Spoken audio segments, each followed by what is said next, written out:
नमस्कार विद्यार्थ्यांनो, माझे नाव माधुरी राजभर आहे। मी तुम्हाला हिंदी हा विषय शिकवणार आहे। आज विद्यालय तुमचे स्वागत करत आहे। आज जो आपला समोर धडा आलेला आहे व्याकरणचा, त्याचं नाव काय? वाक्य के भेद। काय आहे तिचं नाव? वाक्य के भेद। आणि यांचा हा दुसरा सीझन आहे। तर चला बघूया या सीझन मध्ये आपण काय करणार किंवा काय पाहणार आहे। तर चला बघून घ्या। बघा, आता आपण इथे पाहणार आहे अर्थ यांचा आधारे वाक्य के किती भेद आहे। तर अर्थ के आधार पर वाक्य के 8 भेद निम्नलिखित रूप में हैं।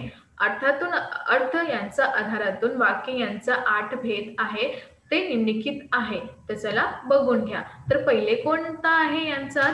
विधानार्थक वाक्य। कोणता आहे? विधानार्थक वाक्य। नीटप्रमाणे ऐकून घ्या, कोणता वाक्य आहे? विधानार्थक वाक्य आहे।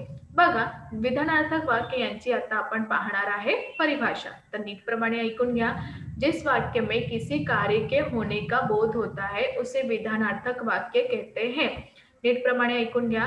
ज्या वाक्यात कोणताही कार्य होण्याचा बोध होऊन जात आहे त्यांना आपण विधानार्थक वाक्य असंही म्हणतं। कळलं की नाही? हो, नीटप्रमाणे पुन्हा ऐकून घ्या। ज्या वाक्यात कोणताही कार्य होणाऱ्याचा बोध होते त्यांना आपण विधानार्थक वाक्य असंही म्हणतं। जसं इथे पहिला दिलेलं आहे, व वृद्धा असहाय आहे।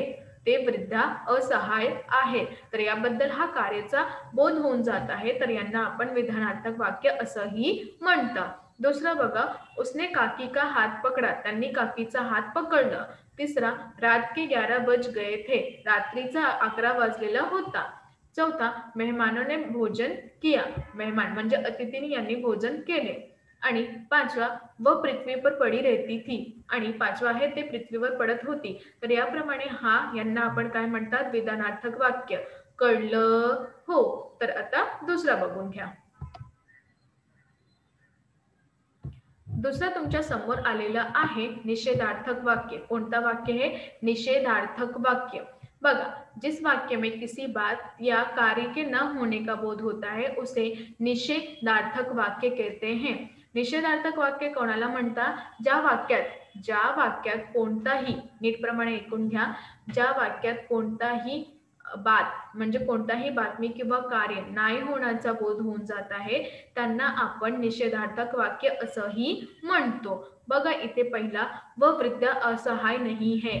ते विद्या असहाय नाही आहे म्हणजे जे कार्य जे हे नाही केलेले आहे किंवा त्यांच्या बातमीबद्दल आपल्याला असं कळून जात आहे की नाही होऊन जाणार आहे, त्यांना आपण निषेधार्थक वाक्य म्हणतात। जसं हा पहिला वाक्य तुम्ही बघते की व वृद्ध असहाय नाही आहे म्हणजे नाही, तर याप्रमाणे हा निषेधार्थक वाक्य आहे। दुसरा बघून घ्या, उसने काकी का हात नहीं पकडा। त्यांनी काकीचा हात नाही पकडलं, तर याप्रमाणे नाही। तिसरा, रात के 11 नहीं बजे थे। रात्रीचा 11 नाही वाजलेले होते, तर याप्रमाणे इथे नाही। चौथा, मेहमानों ने भोजन नहीं किया। मेहमान म्हणजे अतिथी यांनी भोजन नाही केले, तर याप्रमाणे नहीं किया, तर याप्रमाणे असंही होऊन जात आहे। आता पाचवा बघणार आपण, वह पृथ्वी पर नहीं पड़ी रहती थी। ते पृथ्वीवर नाही पडी राहत आहे, तर याप्रमाणे हा जे कार्य आहे ते नाही होणार किंवा नाही होण्याचा बोध होऊन जात आहे, तर त्यांना आपण निषेधार्थक वाक्य असंही म्हणतं। कळलं की नाही? हो। तर चला अजून बघून घ्या। आता बघा, तुमच्या समोर आलेला आहे यांचा तिसरे प्रकार। कोणता प्रकार आलेला आहे? तिसरा। तर चला बघून घ्या। प्रश्नार्थक वाक्य, ज्यांना आपण काय म्हणतात? प्रश्नार्थक वाक्य असंही म्हणतात। नीटप्रमाणे ऐकून घ्या। जिस वाक्य में किसी प्रश्न के पूछे जाने का बोध होता है उसे प्रश्नार्थक वाक्य कहते हैं। बघा इथे, ज्या वाक्यात कोणताही प्रश्न विचारून जाणाऱ्याचा बोध होत आहे त्यांना आपण प्रश्नवाक्य असंही म्हणतं। नीटप्रमाणे ऐकून घ्या, पुन्हा सांगत आहे मी, ज्या वाक्यात कोणताही प्रश्न विचारून जात आहे किंवा त्यांचा बोध होऊन जात आहे त्यांना आपण प्रश्नार्थक वाक्य असंही म्हणतं। कळलं? हो। तर यांच्या पहिल्या बघा, क्या उस दिनों आप पर गांधी जी का व्यक्तित्व का भी खूप प्रभाव पडा था। काय? त्या दिवशी तुमचा गांधीवरचं जे व्यक्तित्व त्यांच्यावर खूप प्रभाव पडलेला होता। हा प्रश्न चिन्ह, तर यांना आपण काय म्हणतात? प्रश्नार्थक वाक्य। दुसरा आहे तुमचा, आपका पहिला उपन्यास कोणचा है। तुमच्या पहिला उपन्यास कोणता आहे, तर याप्रमाणे इथे प्रश्नचिन्ह आहे आणि इथे कोण आलेला आहे म्हणजे आपण प्रश्न विचारत आहे। तीसरा तुमचा है आप अपने समय के और कौन कौन से लेखकों के संपर्क प्रभाव में रहे. तुम्ही त्यांचा वेळा किंवा तुम्ही त्यांच्या समयानुसार कोणकोणतं असं लेखक आहे त्यांचा संपर्क प्रभावातून आहेत. तर याप्रमाणे इथे बी प्रश्नाचं चिन्ह दिलेले आहेत. आता चौथा बघा, पुराने साहित्यकारों में आप किसको अपना आदर्श मानते हैं. जे पुराने साहित्यकार आहेत त्यांच्याबद्दल तुम्ही कोणाला आपला आदर्श मानत आहे. तर याप्रमाणे इथे पण प्रश्नचिन्ह वाक्य दिलेले आहे. तर याबद्दल हा जो चौथा तुमचा है प्रश्नार्थक वाक्य आहे. आता पाचवा पाहणार, अपने समय के लेखकों में आप किन्हें पसंद करते हैं. तुमच्या समय जे लेखक आहेत तुम्ही कोणाला पसंद करते. तर याप्रमाणे इथे पण प्रश्नवाचक चिन्ह दिलेले आहे. तर याप्रमाणे हा जे वाक्य आहे ते कोणतं आहे, प्रश्नार्थक वाक्य. कळलं तुम्हाला? हो. तर चला अजून बघून घ्या. चौथा तुमच्या समोर आलेला आहे अज्ञार्थक वाक्य. कोणता वाक्य? अज्ञार्थक वाक्य. आता आपण यांची परिभाषा पाहणार आहे. जिस वाक्य में किसी प्रकार की आज्ञा या अनुमति का बोध होता है उसे अज्ञार्थक वाक्य कहते हैं. तर याबद्दल तुम्ही पाहणार की ज्या वाक्यात कोणताही प्रकारचा आज्ञा किंवा त्यांची अनुमती यांचा बोध होऊन जात आहे त्यांना आपण अज्ञार्थक वाक्य असंही म्हणतो. जसे पहिला, गाय बेच दो. हा जे गाय आहे त्याला विकून द्या. तर यांचं काय, मी तुम्हाला आज्ञा देते की हे गाय विकून द्या. तर याप्रमाणे हा अज्ञार्थक वाक्य आहे. दूसरा, अब उस तख्त को उधर मोड़ दो. आता तुम्ही या तख्ताला तिथून मोडून घ्या. तीसरा, जल्दी जा, जल्दी निघ. चौथा, गाणे को पूरा करो उमा. गाण्याला पूरा कर उमा. तर याबद्दल तुम्ही सांगणार की जे अज्ञार्थक दिलेले जाते आहे त्यांना आपण अज्ञार्थक वाक्य असंही म्हणतो. आता आपल्या समोर हे पाचवा बघा. अब मुझे कह लेने दीजिए बाबूजी. आता तुम्ही मला बोलून द्या बाबूजी. तर याप्रमाणे इथे अज्ञार्थक वाक्य दिलेले आहेत. कळलं की नाही तुम्हाला? लवकरच लवकर सांगा. कळलं? तर आता अजून पाहणार आहे आपण. पाचवे आहे तुमच्या समोर विस्मयादी बोधक वाक्य. काय आहे? विस्मयादी बोधक वाक्य. बघा यांची परिभाषा, जिस वाक्य में किसी प्रकार के विस्मय, हर्ष, दुख, आश्चर्य या घृणा आदि का बोध होता है उसे विस्मयादी बोधक वाक्य कहते हैं. नीटप्रमाणे ऐकून घ्या. ज्या वाक्यात कोणत्याही प्रकारच्या विस्मय, हर्ष, दुःख, आश्चर्य या घृणा यांचा बोध होऊन जात आहे त्यांना आपण विस्मयादी बोधक वाक्य असंही म्हणतो. कळलं? पुन्हा सांगत आहे मी, नीटप्रमाणे ऐकून घ्या तुम्ही. ज्या वाक्यात कोणत्याही प्रकारच्या विस्मय, हर्ष, दुःख, आश्चर्य आणि घृणा यांचा बोध होऊन जात आहे त्यांना आपण विस्मयादी बोधक वाक्य असंही म्हणतो. कळलं? जसे इथे तुम्ही बघणार आणि यांचा हा चिन्ह आहे त्याबद्दल तुम्ही लवकर जाणणार आहे. बघा जसं ओहो, कमबख्त ने कितनी बेदर्दी से पीटा है. तर ओहो आणि इथे जे चिन्ह दिलेले आहे तर यानंतरही तुम्ही पाहणार का हा विस्मयादी बोधक अव्यय आहे. आणि हे पण पाहणार की हा विस्मयादी बोधक वाक्य आहे. तर याबद्दल दुसरा बघा, ह तकल्लुफ की बात का. तर तिसरा तुम्ही बघा, अबे धीरे धीरे चल. आणि चौथा, अभी ठहरो बेटे. तर याप्रमाणे इथे जे दिलेले आहे हा यांना आपण विस्मयादी बोधक वाक्य असंही म्हणतो. आता अजून काय आहे बघून घ्या. सहावा है तुमच्या संकेतवाचक वाक्य. काय आहे? संकेतवाचक वाक्य. बघा, जिस वाक्य में किसी प्रकार के संकेत का बोध होता है उसे संकेतवाचक वाक्य कहते हैं. तर याप्रमाणे संकेतवाचक वाक्य कोणतं आहे? ज्या वाक्यात कोणत्याही प्रकारचा संकेत यांचा बोध होऊन जात आहे त्यांना आपण संकेतवाचक वाक्य असंही म्हणतो. जसे पहिला, ये तो तस्वीर टंगी हुई है व उसी ने बनाई है. हा जी तस्वीर टंगी आहे त्यांना तिनेही बनवली आहे. दूसरा, जो हम शौक से करना चाहते वो इसी ने बनाई है. जे आम्ही शौकलातून करत आहे ते यांनीही बनवलेली आहे.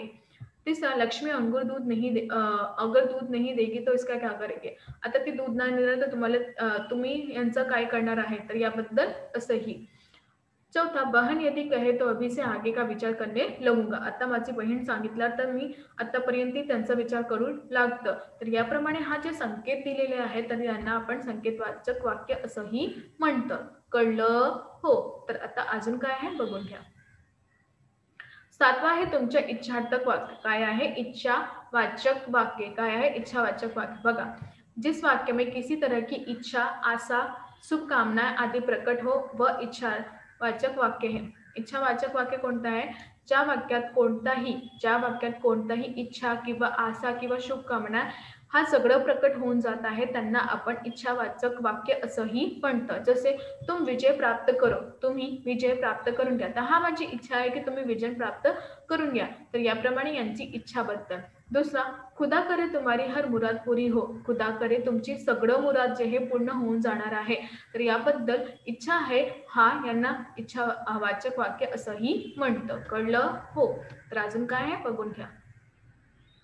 आठवा तुमच्या संदेहवाचक वाक्य आहेत. कोणतं आहे? संदेहवाचक वाक्य आहे तुमचं आठवा. बघा, जिस वाक्य में किसी बात का संदेह पता चले व संदेहवाचक वाक्य कहलाता है.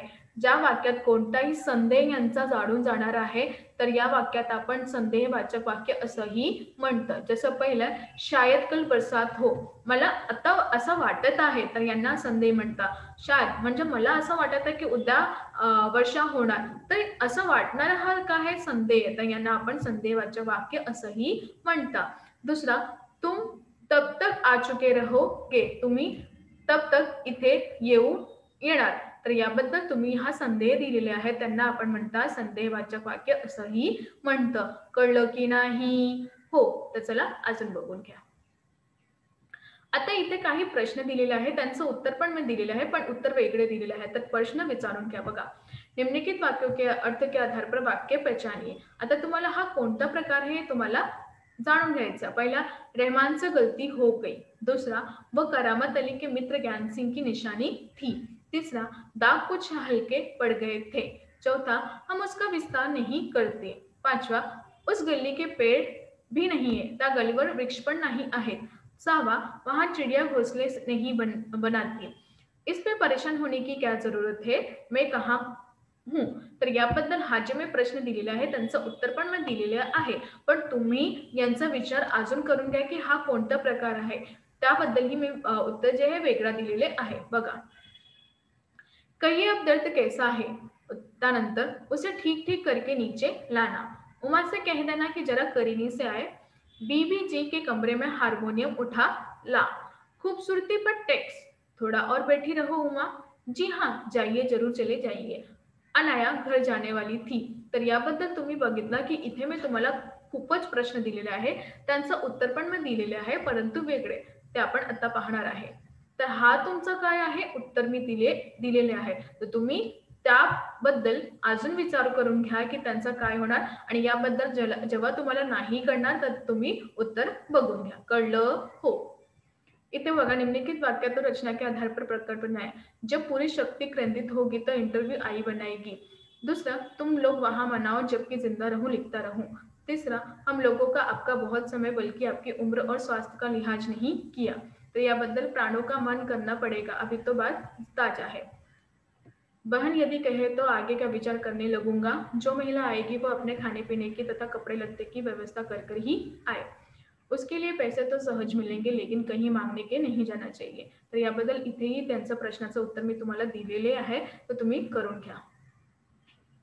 तर आज आम्ही काय शिकलो? आज आम्ही शिकलो की कशाप्रमाणे त्याच्या वाक्याचं अजून प्रकार होते ते आपण पाहिले आणि कशाप्रमाणे त्यांचा उपयोग करायचे किंवा त्यांचं परिवर्तन कशाप्रमाणे दिलेले आहे हा सगळं व्यवस्थित प्रमाणे आपण पाहिले. तर तुम्हाला त्यांचा प्रयोग करायचा आहे किंवा त्यांचा उत्तरेचा निर्माण करायचा आणि समजून घ्यायचं. कळलं? हो. धन्यवाद.